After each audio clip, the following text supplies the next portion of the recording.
안녕하세요. 게으른 개미입니다. 제가 꾸준하게 중개형 ISA와 연금저축펀드, 그리고 IRP에 대해서 중요성을 강조해 왔는데요. 오늘은 이 셋 중 마지막으로 IRP에 대해 총정리를 해보고자 합니다. 우선 IRP에는 성격이 다른 두 개의 자금이 같이 들어갈 수 있다는 점을 이해하고 넘어가셔야 합니다. 그렇지 않으면 뒤에 내용이 계속 헷갈리실 수 있습니다. IRP에는 우리가 매년 세액공제를 받기 위해 300만 원씩 납입하는 성격의 자금이 있고 퇴직금 성격의 자금이 있습니다. 저는 일단 개인적으로 매년 납입하는 성격의 자금에 대해서 먼저 말씀드리고 뒷부분에서 퇴직금에 대해서 말씀드리도록 하겠습니다.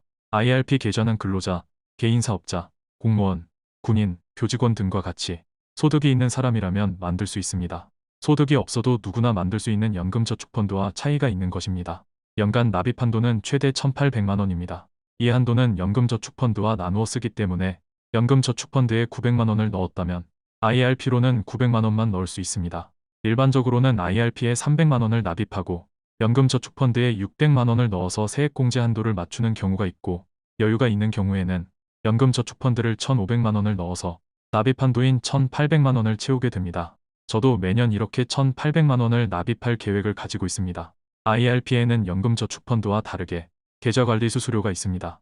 은행과 보험사에서는 0.2% 내외로 수수료를 부과하는 반면 증권사의 경우는 무료인 곳이 많습니다. 증권사 중 무료가 아닌 곳은 신영증권, 미래에셋증권, 현대차증권, 하이투자증권, 대신증권으로 조회가 됩니다. 제가 주식으로 보유한 종목이 4곳이 낚여 있네요. 제가 보유한 종목이 수익을 챙기니 좋아해야 하는데 이런 증권사에 가입하는 건 피하라고 말해야 하니 아이러니하네요. 제 영상을 보시는 분들만은 수수료 없는 증권사를 선택하시기 바랍니다. 수수료가 무료인 곳은 KB증권, 삼성증권, 하나투자증권, NH투자증권, 하나증권, 유한타증권, 한국투자증권, 한국포스증권, 신한투자증권으로 조회되네요. 요즘 같은 시대에 계좌 관리 수수료를 받는다는 건 좀 아니지 않나 싶네요. IRP 계좌는 증권사별로 한 개씩 개설이 가능합니다.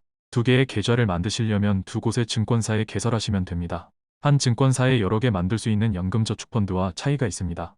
계좌 개설은 앱을 통해서 10분이면 개설이 가능하니 앱을 통해서 개설하시기 바랍니다. 간혹 방문하여 계좌를 만들 경우 수수료가 올라가는 경우가 있으니 주의하시기 바랍니다. IRP를 가입하는 가장 큰 이유는 바로 세액공제 때문일 것입니다. 계좌에 돈만 입금하면 그 금액의 16.5%를 바로 돌려주니까요.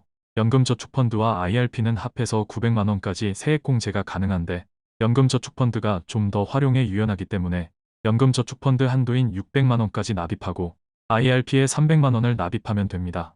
총급여 5,500만 원 이하인 경우라면 16.5%의 세액공제를 받을 수 있습니다. 계산해보면 내가 연금 계좌에 매년 900만 원을 납입하기만 하면 그 다음 해의 연말정산을 통해 148만 5천 원을 돌려받게 되는 것입니다. 나중에 연금으로 탈 때에는 5.5% 이하의 적은 세금만 내면 되니 굉장히 큰 이득입니다. 게다가 돌려받은 세액공제 금액은 평생 동안 내가 불려갈 수 있습니다. 총 급여가 5,500만 원이 넘는 경우라면 13.2%의 세액공제를 받을 수 있습니다. IRP 계좌로는 예금, ETF, 펀드, 리츠 등 다양한 상품을 매수할 수 있습니다. 특히 배당 투자자들이 좋아하는 종목 중 하나인 맥쿼리 인프라도 매수할 수 있습니다. 반면 개별 주식은 매수할 수 없으며 해외 ETF나 레버리지, 인버스도 매수가 불가합니다. 다만 국내에 상장된 해외 주식 ETF는 매수가 가능합니다. IRP 계좌에는 안전자산을 30% 이상 보유해야 합니다. 안전자산이 30%가 되지 않는 경우 더 이상 ETF 같은 상품을 매수할 수가 없습니다.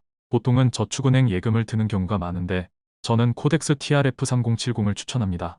안전자산 부분도 최대한 주식으로 담고 싶기 때문입니다. 개인적으로는 액티브처럼 사람 손을 거치는 상품을 좋아하지 않지만 코덱스 TDF2050 액티브도 최근에 많은 사람들이 좋아하는 상품입니다. 이런 상품들은 초반에는 주식 비중을 높게 가져가다가 뒤에 숫자, 즉 2050년경에 맞춰서 주식과 채권 비중을 알아서 조절해가는 상품입니다. 참고로 아래랑 상품은 나온 지는 얼마 되진 않았지만 수수료가 더 저렴한 상품이 많은 듯 보입니다. 개인적으로는 대부분 연금저축펀드로 운영하고 IRP는 매년 300만 원만 납입할 예정인데 안전자산은 그중 30%인 100만 원 정도밖에 되지 않기 때문에 깊은 고민보다는 코덱스 TRF3070을 계속해서 매수해 나갈 계획입니다. 참고로 맥쿼리 인프라를 매수한 경우라면 유상증자가 있을 때 안전자산 비율이 낮아서 유상증자에 참여를 못하는 경우가 있으니 안전자산 비중을 좀 더 높게 유지하고 계실 필요가 있겠습니다.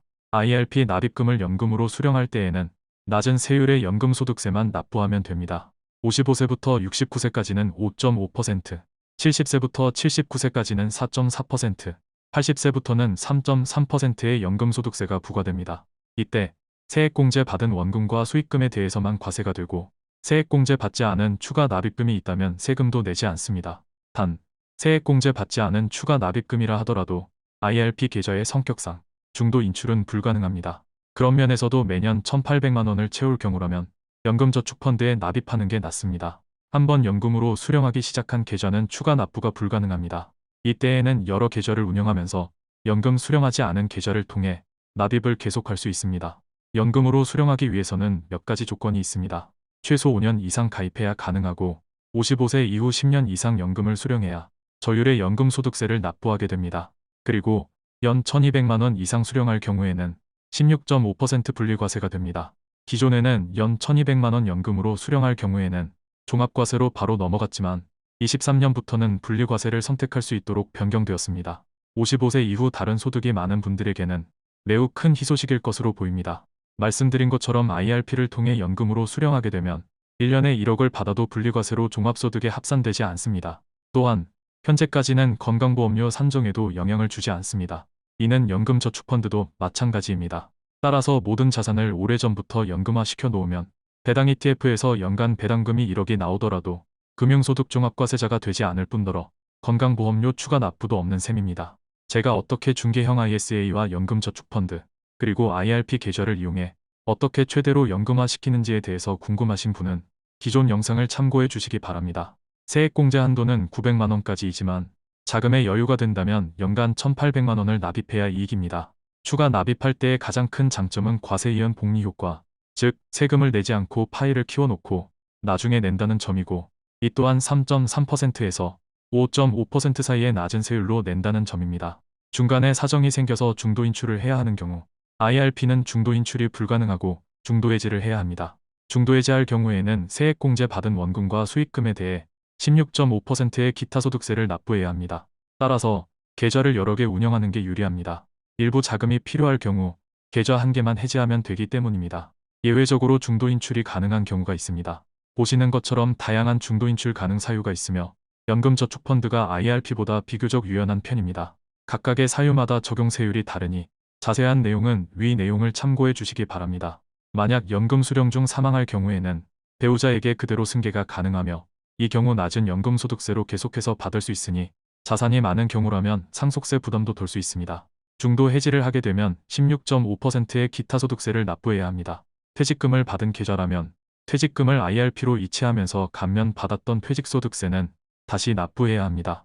연금저축펀드 계좌는 담보대출이 가능한 반면 IRP 계좌는 담보대출이 불가능합니다. 연금으로 수령할 경우에는 먼저 세액공제 받지 않은 원금이 나옵니다. 이 원금은 세액공제를 받지 않았기 때문에 세금도 없습니다. 그 다음으로 퇴직금이 나오게 됩니다. 퇴직금은 얼마를 받더라도 퇴직소득세로 분리과세됩니다.